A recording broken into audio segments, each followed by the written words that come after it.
ये आपको बताएं कि गवर्नर सिंध का इमरान खान टेसूरी और अमीर जमात इस्लामी कराची हाफिज नईमुर रहमान के दरमियान टेलीफोनिक राबता हुआ है। गवर्नर सिंध ने धरने के शुरा के लिए हर मुमकिन ताउन की पेशकश की है। मजीद क्या तफसीलात हैं जानेंगे डॉन न्यूज़ के नुमाइंदे इमरान अहद खान से।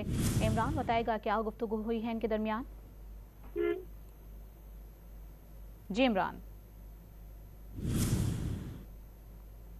आपको बता रहे हैं गवर्नर सिंध का इमरान खान टेसूरी और अमीर जमात इस्लामी कराची हाफिज नईमुर रहमान के माबैन टेलीफोनिक राबता हुआ है, गुफ्तगू की गई है और जो एहतजाजी धरने में शुरका हैं उनको भरपूर ताउन की यकीन दहानी करवाई गई है। मजीद क्या गुफ्तगू की गई है, इमरान अहद से राब्ता बहाल हुआ है, उनसे जानेंगे। जी इमरान बताएगा।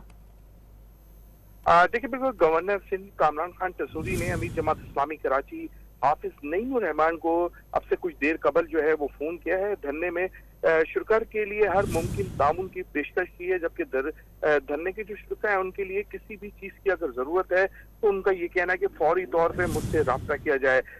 जबकि उनका जो राब्ता हुआ है जमात इस्लामी कराची हाफिज नईमुर रहमान अमीर हैं, उनसे उनका ये भी कहना था कि सेनेटर सिराजुल हक को उनका कहा है कि गवर्नर ने कि मेरा सलाम कहेगा, मगर सूरत हाल देखने में ये आ रही है कि अभी एहतजाज जो है वो शुरू नहीं हुआ है, मगर गवर्नर हाउस के बिल्कुल साथ ही कैंप लगाने का जो सिलसिला है रेड जोन में वो जारी है। क्योंकि यहाँ पर रेड जोन है, यहाँ पर आने के लिए क्योंकि कोई भी जो एहतजाज आने का बिल्कुल सख्त मना है, मगर उसके बावजूद देखने में ये आ रहा है कि यहाँ पर पुलिस की मौजूदगी है, मगर रेड जोन में कैंप भी लगाए जा रहे हैं, कुर्सियां भी लगाई जा रही हैं और जमात इस्लामी जो है यहाँ पर धरने का अपना इंतजाम कर रही है, मगर इनको रोकने वाला कोई नहीं है। जी बहुत शुक्रिया इमरान आपका।